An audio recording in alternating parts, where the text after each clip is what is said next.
दोस्तों, नमस्ते, प्रणाम, राधे राधे। मैं भी बसी प्रयागराज। तो दोस्तों, मैं हूँ मंजू गिरी। आज आई हूँ दीदी के घर खाना खाने।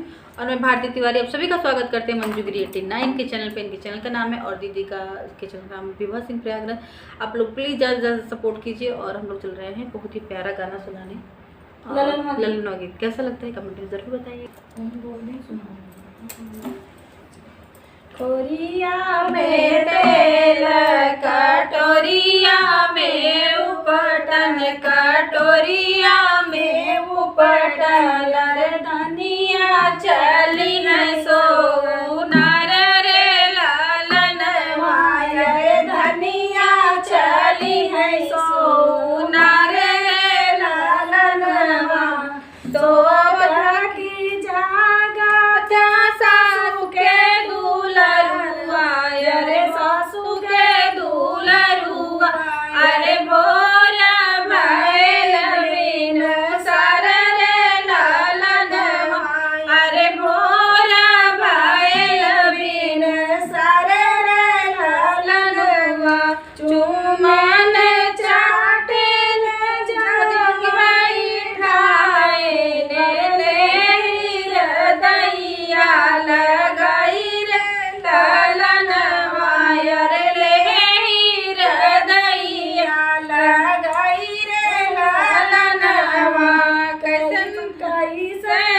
कैसे धाना खोलू के मड़िया, अरे खोलू के मड़िया, अरे कैसे के जानू भीन सर रे लालन मायर, कैसे के जानू भीन सर रे लालन, अंगना महारत बाबा गौड़िया, अरे हीरा चरवै धेनु गाई रे लालन मायर, हीरा चरवै धेनु गाई रे लालन, बाबा के चिड़ैया दोनों मोतिया चून तू है, लिया चून तू है, अरे ही गुण जाने बिन सर रे लालन मायर, ही गुण जाने बिन सर रे लालन,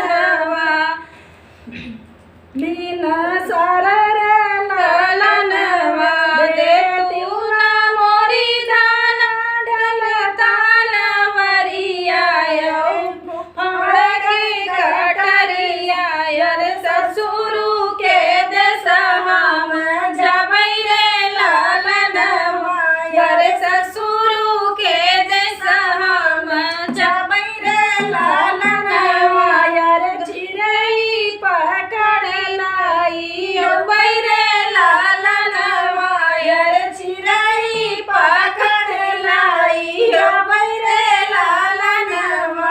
तो दोस्तों कमेंट में ज़रूर बताइएगा। मिलते हैं अगले गाने के साथ। Bye by.